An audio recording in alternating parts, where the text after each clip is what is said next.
सभी किसान भाइयों को मेरा नमस्कार।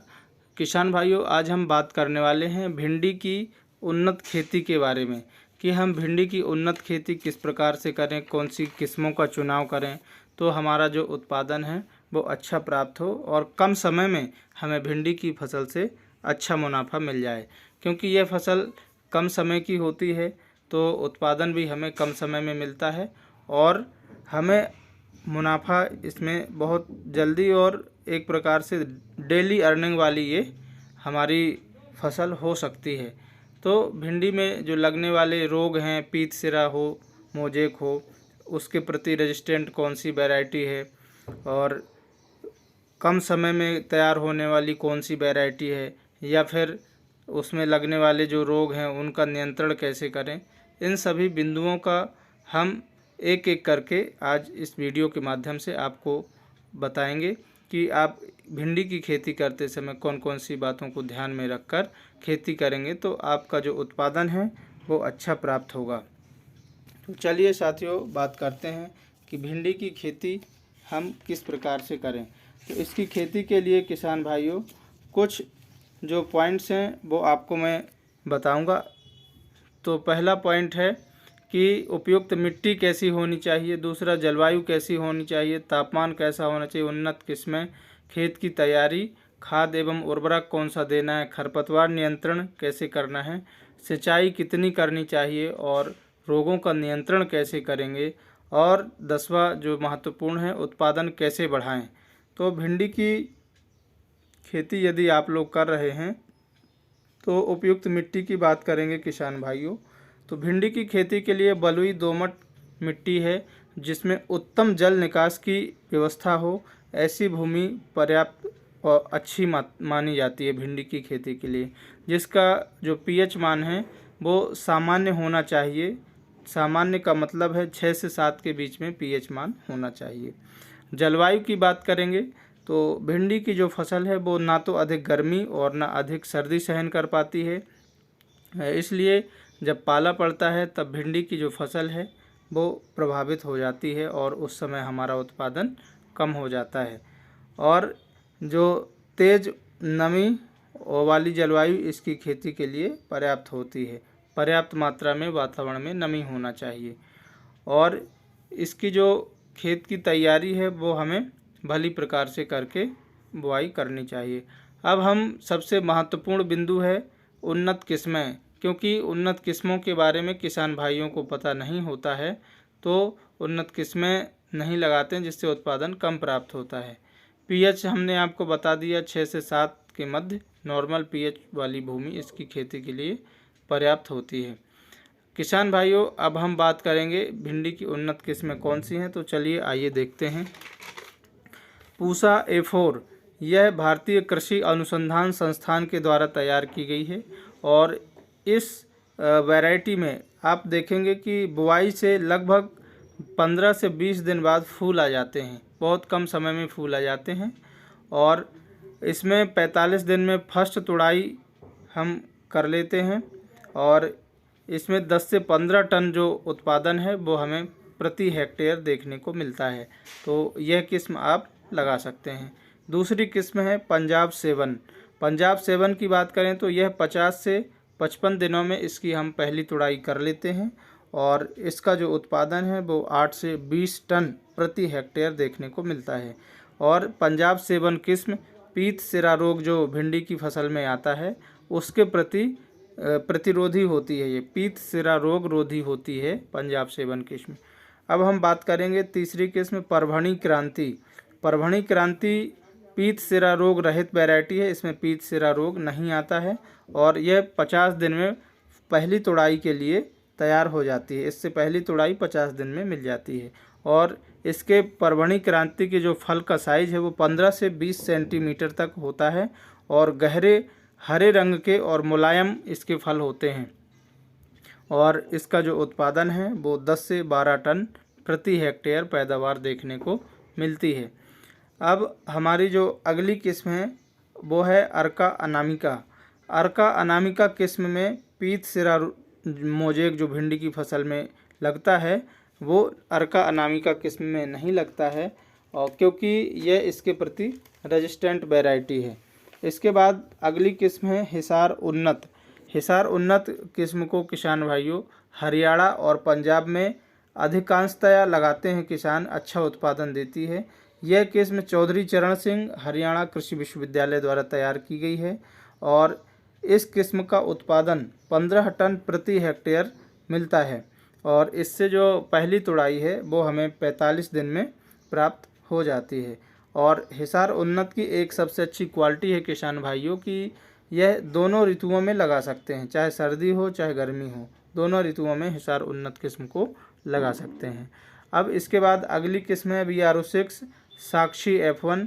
किसान भाइयों हर किस्म का पूरा डिटेल तो बताना वीडियो में संभव नहीं है क्योंकि वीडियो बहुत लंबी हो जाएगी, इसलिए शॉर्ट में बताते हैं। साक्षी F1 लगा सकते हैं आप और आज़ाद 3 लगा सकते हैं किसान भाइयों।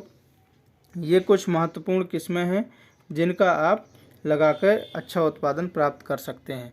सीड रेट की बात करें किसान भाइयों यदि, तो खरीफ की सीज़न में यदि आप लगा रहे हैं तो 8 से 10 किलोग्राम सीड प्रति हेक्टेयर आपको आवश्यक होगा। यदि आप स्प्रिंग या समर गर्मियों में लगा रहे हैं तो इसकी जो बीज दर है वो 20 किलोग्राम प्रति हेक्टेयर होती है। गर्मियों में बीज दर आपको ज़्यादा रखनी है। और इसकी कुछ और वैरायटी हैं, पूसा, सावनी, वर्षा उपहार। वर्षा उपहार जो किस्म है ये सफ़ेद मक्खी के प्रति रेजिस्टेंट होती है और हमने पूसा सावनी जो बताई ये डे न्यूट्रल एंड स्पाइनलेस, इसमें कांटे नहीं होते पूसा सावनी किस्म में। और पूसा मखमली है, इसको आप लगा सकते हैं। प्रभणी क्रांति हमने आपको बता ही दिया, वाइट फ्लाई रेजिस्टेंट होती है। और इस प्रकार से आप इन किस्मों का चुनाव करके अच्छा उत्पादन ले सकते हैं। इसके बाद हम बात करेंगे किसान भाइयों खेत की तैयारी की। तो खेत की तैयारी आपको 1 से 2 गहरी जुताई करनी है और इसके बाद कल्टीवेटर से खेत की मिट्टी को भुरभुरा करने के बाद पाटा लगाकर मिट्टी को समतल बना लें और इसके बाद जो भिंडी के बीज हैं उनको बो दें। और बोने के बाद इसमें जो इरिगेशन है वो आपको कर देना चाहिए। नमी होगी तो बीज का जो अंकुरण है वो अच्छी तरह से और जल्दी हो जाता है। इसके बाद खाद एवं उर्वरक की बात करेंगे तो भिंडी की फसल में किसान भाइयों खाद और उर्वरक यदि हम देखें तो अच्छी, यदि अपने पास गोबर की खाद है तो 2 से 3 ट्रॉली मिला देना चाहिए। गोबर की खाद मिला दें, उसके बाद खेत की जुताई कर दें जिससे वह भली प्रकार खेत में मिल जाए, मिक्स कर दें। और इसके बाद यदि हमने खाद को मिला दिया है और हमारे पास कोई जैविक खादें हैं तो उनको भी हम मिला सकते हैं और इसके बाद जुताई कर दें। इसके बाद किसान भाइयों खाद एवं उर्वरक की बात करेंगे तो DAP, नाइट्रोजन और पोटास। तो भिंडी की जो फसल है उसके लिए हमें DAP की आवश्यकता पड़ेगी और नाइट्रोजन इसकी वेजिटेटिव ग्रोथ के लिए, वानस्पतिक वृद्धि के लिए बहुत ज़रूरी होता है, इसलिए हमें नाइट्रोजन, फास्फोरस, पोटास उचित मात्रा में देना है। और इसके बाद माइक्रो न्यूट्रिएंट्स की आवश्यकता होती है, जिंक सल्फेट आप डाल दें और इस प्रकार से आप खाद एवं उर्वरक देकर अच्छा उत्पादन ले सकते हैं। अब इसके बाद बात करेंगे किसान भाइयों खरपतवार नियंत्रण। तो भिंडी की फसल में किसान भाइयों खरपतवारों के नियंत्रण के लिए हमें रासायनिक खादों का, रासायनिक दवाइयों का उपयोग कम ही करना चाहिए क्योंकि हमारी जो मिट्टी है और वातावरण है वो प्रदूषित हो रहा है। तो खरपतवारों को आप लेबर की मदद से निकाल सकते हैं क्योंकि रासायनिक दवाओं का उपयोग करेंगे तो उससे उत्पादन पर भी हमारा असर पड़ता है। और इसके लिए यदि आप खरपतवार अधिक मात्रा में हो गए हैं, बहुत ज़्यादा हो गए हैं, तो फिर आप कोई वीडीसाइड अच्छी कंपनी का उपयोग कर सकते हैं। और इसके बाद बात करेंगे सिंचाइयों की। तो भिंडी की फसल में किसान भाइयों यदि आप गर्मी में लगा रहे हैं तो 7 से 8 दिनों के मध्य में आपको सिंचाई करने की आवश्यकता पड़ेगी। और यदि आप सर्दियों के मौसम में भिंडी की फसल लगा रहे हैं तो आपको 15 दिन में 15 दिन के अंतराल पर सिंचाई करने की आवश्यकता पड़ेगी। तो इस प्रकार से आप सिंचाइयाँ करके उत्पादन प्राप्त कर सकते हैं। इसके बाद हम बात करेंगे रोगों का जो नियंत्रण है वो आप कैसे करें। तो किसान भाइयों, रोगों का जो नियंत्रण है इसमें मुख्य जो बीमारी है पीत सिरा मोजेक, ये बीमारी भिंडी की फसल में प्रमुखता से आती है। इसके लिए किसान भाइयों, जो पीत सिरा मोजेक वैरायटी हमने बताई हैं उन किस्मों को आपको चुनाव करना है और उनको हमें लगाना चाहिए। और इसके अलावा पीत सिरा मोजेक वाइट फ्लाई के द्वारा फैलाया जाता है। तो वाइट फ्लाई के कंट्रोल के लिए जब आप भिंडी की फसल की बुआई करते हैं उस समय आपको खेत के चारों तरफ गेंदे के फूल लगा देना चाहिए। इससे क्या होगा कि जो नेमेटोड की समस्या, एक तो उसको गेंदा कंट्रोल करता है, दूसरा वाइट फ्लाई जो हमारा पीत सिरा मोजेक का वेक्टर है उसको फैलाती है, वह अपनी जो अंडे हैं वो गेंदे के फूलों के ऊपर देती हैं और जब हम गेंदे के फूल तोड़कर बाज़ार में ले जाते हैं तो उससे वाइट फ्लाई भी हमारी साथ में चली जाती है। तो इससे भी हम वाइट फ्लाई को कंट्रोल कर सकते हैं। इसमें ना किसी दवाई की आवश्यकता है और ना कुछ अलग से मेंटेनेंस या खर्चे की आवश्यकता है। तो इस प्रकार हम कर सकते हैं।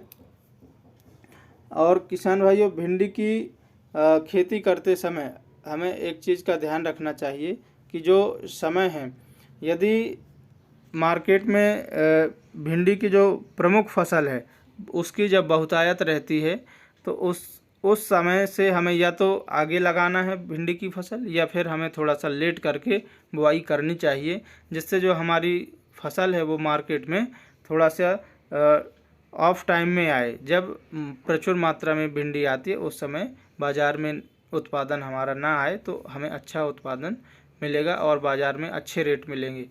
तो हमारा जब अच्छा रेट होगा तो हमें प्रॉफिट भी अच्छा होगा। तो इस प्रकार से आप रोगों का नियंत्रण करके उत्पादन ले सकते हैं। अब किसान भाइयों, उत्पादन कैसे बढ़ाएं इसके बारे में बात करेंगे। तो उत्पादन बढ़ाने के लिए सबसे अच्छी किस्मों का चुनाव करें आप, जो अच्छा उत्पादन देने वाली हों। और दूसरा, सही समय पे बुआई करें। खादों का और दवाइयों का उपयोग प्रचुर मात्रा में और आवश्यकता अनुसार ही करें। ना तो अधिक दवाइयाँ भिंडी की फसल में डालें और ना ही अधिक खादों को आप भिंडी की फसल में डालें। भिंडी की फसल की उत्पादन की यदि बात करें तो किसान भाइयों, हमें ऑन एवरेज 10 से 12 टन जो उत्पादन है प्रति हेक्टेयर मिल जाता है। और हमारा जो मार्केट में रेट है लगभग 20 से 30 रुपये के बीच में हमेशा ऑन एवरेज रेट मिल जाता है। क्योंकि यदि भिंडी की खेती हम कर रहे हैं तो हमें बाज़ार के जो भाव हैं उसका भी पता होना बहुत ज़रूरी है, जिससे हम अपनी फसल में अच्छा उत्पादन प्राप्त कर सकते हैं। तो किसान भाइयों, आज के इस वीडियो में बस इतना ही। मिलते हैं अगले वीडियो में, जिसमें हम आपको बताएंगे भिंडी में लगने वाली जो बीमारियां हैं उनका नियंत्रण कैसे करेंगे, रोकथाम कैसे करेंगे। इसी के साथ सभी किसान भाइयों को जय जवान, जय किसान, जय विज्ञान। और यदि हमारे वीडियो में आप नए हैं तो चैनल को सब्सक्राइब अवश्य कर लें, जिससे आने वाली वीडियो की अपडेट्स आपको मिलती रहें। और अपने ग्रुप में किसान भाइयों को शेयर ज़रूर कर दें, जिससे उनको भी जानकारी मिल